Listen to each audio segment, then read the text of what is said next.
Welcome to Talk Tech with Rob Scott. Jimmy, welcome to the show. Thanks for having me. I'm excited to be here. Well, we're here at the Fontainebleau Resort in Miami at the DattoCon event. How's the show going for you guys so far? It's been great. It's been awesome to see a lot of our partners, meet some new faces, and just talk AI with MSPs. Well, Hatzell AI talks in terms of offering the MSP the ability to offer AI as a service. Can you tell the audience what AI as a service entails?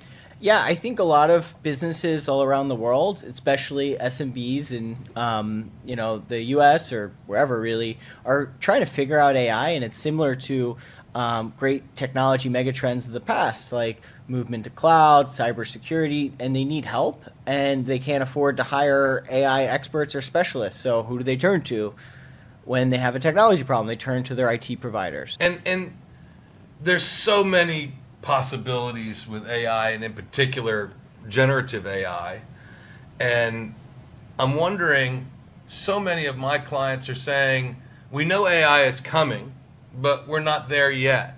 Where are you seeing MSPs get the most traction in terms of with their customer bases in offering AI solutions? Yeah, so it's very straightforward. Once someone is able to use generative AI themselves for approximately 10 hours, I don't know where that number came from, but it's what the research shows and it's what we've seen. They start to develop their own efficiencies. So there's been a number of different studies. There was some on American workers, there was some on Dutch workers, and they pretty much came across the board that just having a general co-pilot in your life, or a co-intelligence that you can talk with and ask questions, increases your productivity by about 30 to 40%. So, it's hard to quantify that, but it works, and people who use AI every day can attest to it. So it's about getting over that barrier as fast as possible. In terms of specific use cases, I can start with MSPs and go into their clients. Like MSPs in general, anything that is repeat processes that are text heavy. But for end customers, like I have an MSP that worked with a staffing firm, and they did everything from the whole new recruiting process. So everything from you get a couple bullets from a customer of what you want, creating the job description, looking at past job descriptions, to where to find these candidates, what websites to do the searches on, what are the search terms, to resume review. How does a recruiter go through 100 resumes every day? That could take hours before, but with AI, they can do some initial filtering, or they can get feedback, look at these 20 resumes, tell me what's good, what's bad, who are the top 50% of candidates I should be looking at, all the way through interview prep. How do I get smart on the interview prep? What questions should I be asking? Is this answer that they gave accurate? And this MSP was able to work with an end customer to take that entire workflow and ultimately save 10 to 15 hours a week per recruiter. Wow. on their day-to-day workflow. So, in my practice, in my world, AI is really changing the game in terms of how we practice law, how we try cases, and it's really amazing. And in March, we launched, as you know, our service attachment for managed AI for managed service providers, because we realized that the risks associated with AI are different than the risk associated with traditional managed services. But one of the things that I'm most fascinated about is the use cases that exist for artificial intelligence, large language model powered voice assistants. And I know that's something that you're working on and that you know a lot about.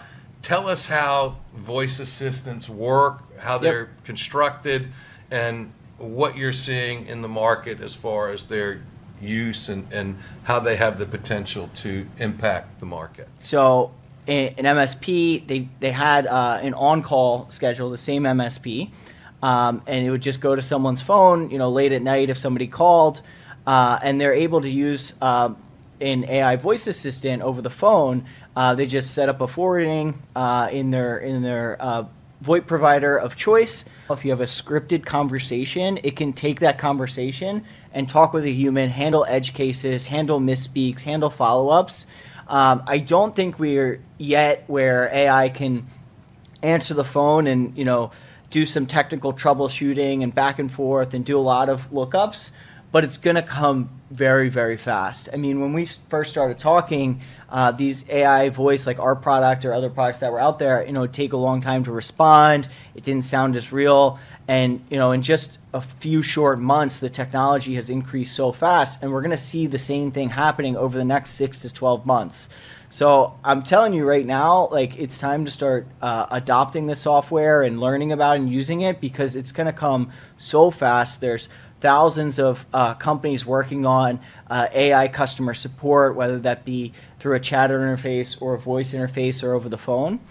And then to take it back to the end customers too, that same staffing firm, they did a lot of staffing for positions that were like entry-level sales roles, some door-to-door sales roles, and they would have lots of applicants, and they had their recruiters only working during business hours, and these people had day jobs. So they say, hey, you can schedule a initial phone consultation where we take your information down and ask some basic questions with a human, right, from 9 to 5, and from 5 to 9, you can call this number and have that conversation with an AI. And they were able to, within their first week, they took 53 interviews that may have just been pushed out or unscheduled with AI, and they're able to follow up in the morning, do some more filtering, and have the humans take it from there.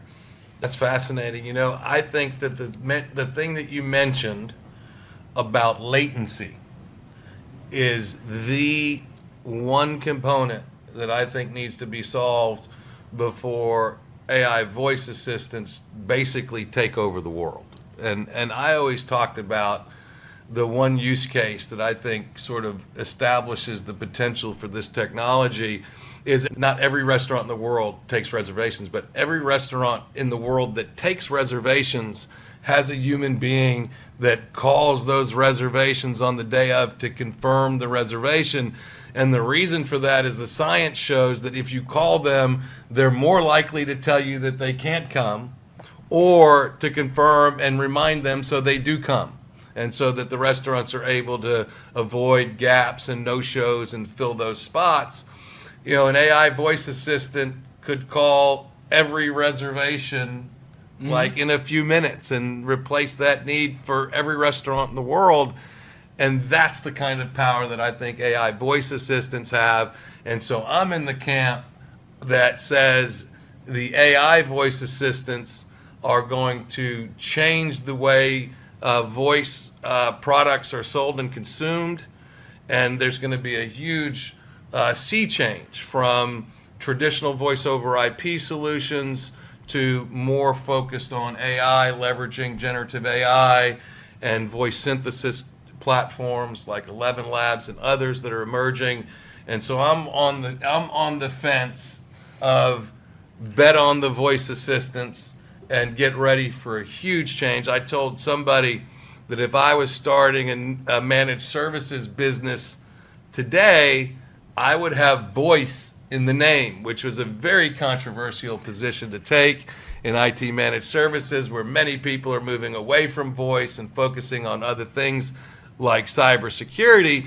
But I've said many times that I feel like the industry is emerging from the cybersecurity era into the AI era. And Jimmy, I think you're one of the primary movers and a pioneer in this industry. And I want to thank you again for joining the show. Yeah, my pleasure. Appreciate Thanks for having you. me. All righty. My friend George Bardissi, welcome to the show. Oh, I couldn't wait to do this one. Oh man, I know you're busy. Big party last night at DattoCon for the MSP Initiative. I understand you were up late last night, so thank you for being here. How's the show been going for you so far? I've been at DattoCon since 2016. I've been at every DattoCon. This is definitely par for the course, no question. Different venue, a little bit different layout, but so far so good. And business is going well for BVoIP? It has been a very busy year. Lots of air miles, lots of events. That's for sure. And you are now known as the event guy in the industry through your vision for the MSP Initiative, which is a fascinating vision. I've always admired you ever since I heard about it. But it wasn't such an easy road for you with the MSP Initiative. Why don't you share with us the history of the MSP Initiative and the journey you've been on, and now how you've become mainstream? Whenever you're trying to pave a new road or a new lane in a pre-existing situation, people are going to not love that, especially the establishment, lanes, right? Unfortunately, our industry from an IT, I call it the sandbox, by the way, the IT MSP sandbox, if anything, has been running on a very, this was kind of before my time, to be honest, but a Comdex, if you go Google that, kind of blueprint, right? The old school conference blueprint where they literally have just been Xeroxing this thing for years and just changing the name at the top. So MSP Initiative was a community approach to things, let's call it crowdsourcing for a different word, or let's talk it, hey, let's put people together and collaborate for a different outcome. So I think the first one we ever did was in 2017, and that was like 1,250 people showed up. I mean, that was when we realized there's a different way. And so MSP Initiative, which started off that way and turned into some educational stuff. We did the bus tour during the pandemic when nothing else was going on. Let's do something a little bit out of the norm. And if we do that in a collaborative way, good outcomes. Well, I'm grateful that you paved that way, and I'm really excited for Mondra to be a sponsor of the MSP Block Party coming up next week at the IT Nation event. And you've got some serious entertainment lined up for that. Talk to us a little bit about the MSP Block Party that's coming up in Orlando at IT Nation, and what people can expect from that. So we take over about half of Icon Park. So if you ever drive down International Boulevard there in Orlando, International Drive, you see the big Ferris wheel. So that is Icon Park. It's an outdoor venue with a lot of indoor, restaurants and bars and entertainment spaces. So we take over half of that. We set up an outdoor music festival style vibe. And for the third year in a row, we're bringing a radio recognizable artist or artistes to come and put on a free concert for the MSP community. And along with that will be a lot of other things like karaoke and cigars and all sorts of other stuff and networking and food and beverage. And all we're trying to do is put people together. And the rest of the stuff kind of just happens. And in terms of you mentioned the first one you did, surprised you with 1,200 guests. What are you estimating for IT Nation at the MSP Block Party this year? Last year, we had like 2,100 people walk through the front door. I say this year we'll probably get closer to 2,400. That's what I suspect is going to happen. That's amazing. And for those of you who don't know George, this is just a side thing. The MSP Initiative is a vision that he had to build this community, but the man is the CEO and founder of a voice over IP company and's got more than his hands full with that. So George, tell us, what's the future of voice in your mind? I had Jimmy Hatz, who Hatzell from Hatz AI on the show, and we talked about voice. You and I have talked about AI voice, and I have a sense of where you're coming from on it, and that's why I wanted you to be on the show. I think that you're still in more of the traditional voice over IP camp at this point, and that your view is that maybe voice assistants and AI voice solutions are not quite ready for prime time. Is that right? Listen, voice over IP is just a medium, right? Before it was copper, now it's packets over an internet broadband connection, fine. That part's fine. What comes after that is software, SaaS, automation, workflow, a lot of ways to get to your outcome. I think right now, if I'm going to a proven track, like something that is I can stand on it, and I can expect consistency.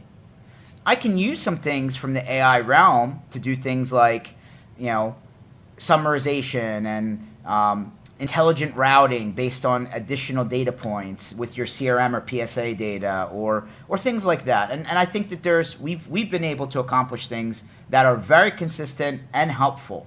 But as far as the augmentation of creating a digital, personality and having that digital personality be good enough that your end customer's experience is good or enhanced even, I don't know. But, I want something that is going to actually move the needle up, right? And I feel like what's there now, granted, it's moving quickly. I need consistency.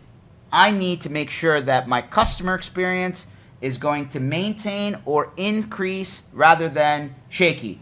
And I think that's the difference when we're talking about the MSP sandbox, the IT services community sandbox. If that experience is bad, you only get so many bad bullets in that gun, right? Your customer may just, pull the ripcord and decide not to do this. So I would argue, will this in the future change the paradigm? Yes. However, I bet you there's a equally facing track on the parallel where people would pay a premium to always talk to a human being. And you'll see that separation when that ultimately comes to fruition. So, but that part of it has been out for some time. Mm-hmm. When I call into credit card company, everybody has one, right? Yeah. And I'm in an airport or a bar or I'm at a merchant and then it's declining and I got to figure out why. And I call in and I start talking my number and it screws it up for the third time. And then I'm saying agent and I'm getting frustrated and I'm pressing 0 because this is just not getting me anywhere. That's not good. Maybe it's just I'm in a lot of loud places and the system can't filter the background noise. And I know that that's maybe a unique scenario, but I don't know. I'm in a lot of loud places. Let's go the other way, though. When I call in and they're like, "Hi, George, I recognized your phone number. Are you calling about ticket number 321 about a printer issue where the system is just pulling from other data points?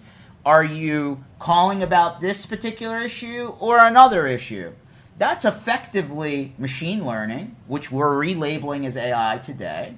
But I didn't get, I'm doing all of that calculating before you even engaged, right? I'm using existing information to get you to where you're trying to go faster without a lot of your input other than select yes or no here. I don't care whether you're pressing a button or saying the word.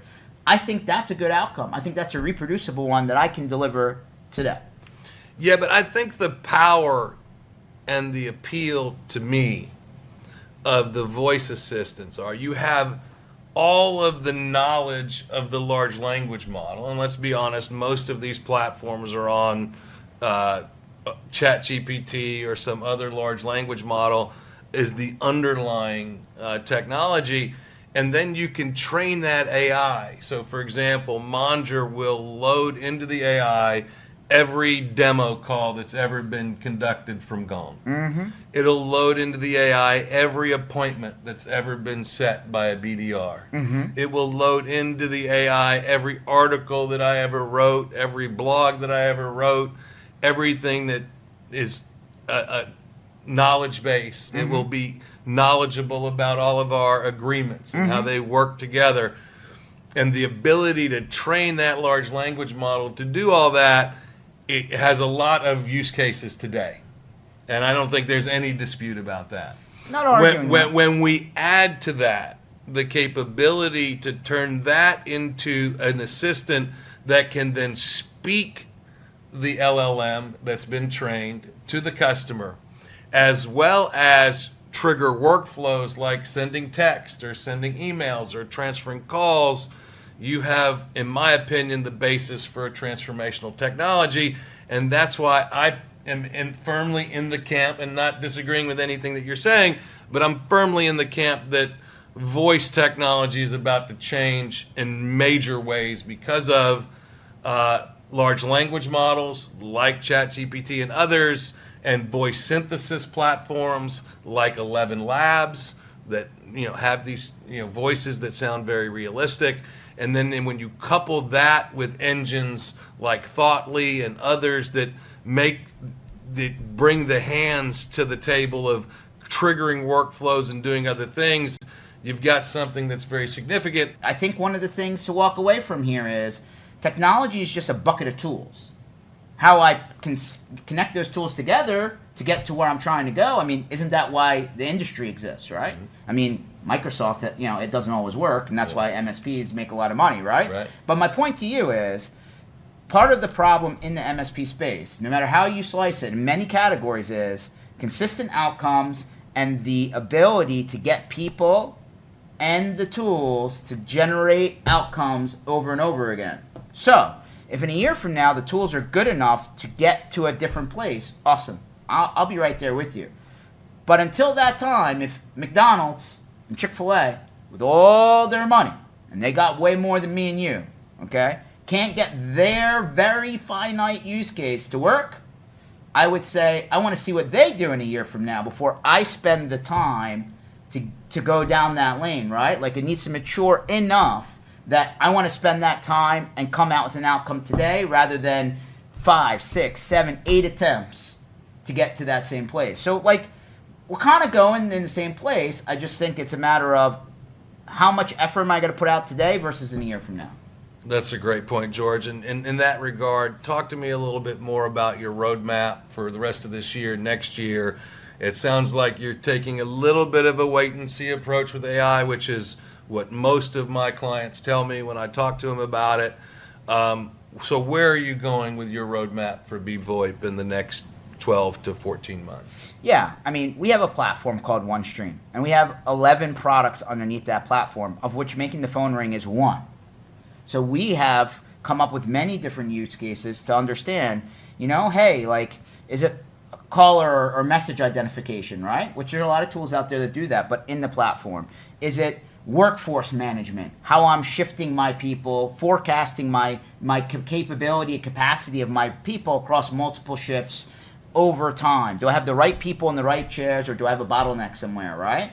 Do I have the ability to trigger critical alerting, whether it's, and I heard Jimmy Hatzell say, hey, it's the after hours guy, right? Well, right now I can build my triaging right now via text, call, email to make sure I get to the right person at the right time based on the schedule I've already put in the system, and we let the system run, or trigger that triaging from a third-party tool. There's a lot of things we've built for the MSP community that have nothing to do with the actual making the phone ring part. That is surely there. My point to you is, in our roadmap, integration is surely at the foundation of the platform, right? We collaborate with a lot of different platforms, a lot of different technologies in the space. Like, it could be being able to, let's say you have an investment in your PSA, your documentation tool, but now your RPA tool, like a Roost, for example, or a PIA, being able to trigger those workflows from the system on the call or the chat in our system from a single pane, right off the go, because you already have your investment in tools. I'm just synchronizing them together to make the experience better. That's what has kind of been our mission the whole time. So my point to you there is, where we've gone on an AI track, to your conversation of AI, is, hey, you have an investment in Copilot, you have an investment from Microsoft, you have an investment in ChatGPT or OpenAI, tie in the API from your account. We're going to leverage what these guys are doing, pull that in, like pull data out to be processed, pull that back in so that it can be meaningful business data that you can action, right? That's where we're at right now. And so as that needle moves forward, I don't need to reinvent the wheel. Like, let the big guys who are working on this do big guy stuff. Mm-hmm. But I don't want to go to a small MSP who has limited resources, a medium MSP who's punching up, which that can get costly if done incorrectly, or a very mature MSP who's got numbers to hit, right? These people expect results. And if I can't deliver them consistent and expected outcomes, then I could say, maybe it'll do that most of the time. That may not work well in that conversation. So I would rather say, I can't guarantee you that this is going to be the outcome every time, but if we do this today, tomorrow we could get here, but I won't promise you something that I can't deliver. So at the end of the day, let's just call it what it is. I don't want to repackage someone else's technology and put my brand on it, and then I'm at the mercy of whoever's building it on the other side.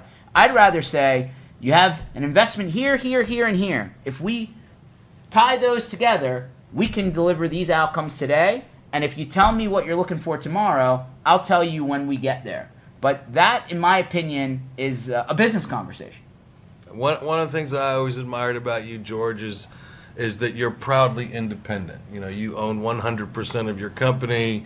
You've had numerous people approach you like I have about buying your business or investing in it. And like me, you're focused on being independent and you're proud of being independent. And so I admire that about you.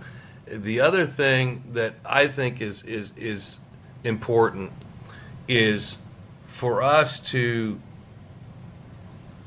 share with people who want to come into this channel, who want to come into this market, what are the things the top 2 or 3 things that you would say that they should avoid doing, and the top 2 or 3 things that you would say focus on these things if you want to be successful, and just assume it's a SaaS-based solution that is either sold to or sold through the managed services channel.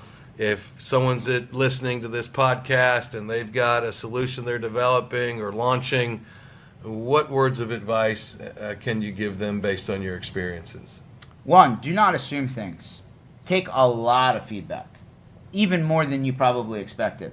The more feedback you have, the better you're going to be in the right place, because, you know, there is a spectrum, right? And there's different people and different maturity levels and different, you know, parts of the journey, right, on the other side of the people who you'll be servicing or selling to or working with. So understanding the full gamut gives you the ability to get to the sweet spot faster rather than misstepping and then you get delayed, right? So I think ample feedback and real-world validation of whatever you're trying to get to is very important. And the second part is, don't make it hard to do business, right? Like, if you create difficult business terms and lock-ins and the inability for people to maneuver depending on their business situation, you get into uncomfortable situations that end up getting, you know, bad blood, you know, or the perception of unhappiness when it doesn't need to be that way. Make it, you know, Amazon, right? You go, you click, you buy, and you can return, you know, without any questions, right? They've made it so easy, they've created a monster, right? Create an easy lane for people to do business with you, and it will pay dividends. But if you make it difficult, you're going to delay, and you're going to get very frustrated with the results of that delay. And then maybe for a third tip, I would say sooner, maybe not right away, because like if you're in like dream stage and you don't actually have a solution right away, maybe not the right time. But not far after you actually have a production product that's out there. I think that's great advice. I know on the one point about making your terms easier, Monger originally charged setup fees. We charged fees during onboarding. We didn't have a satisfaction guarantee.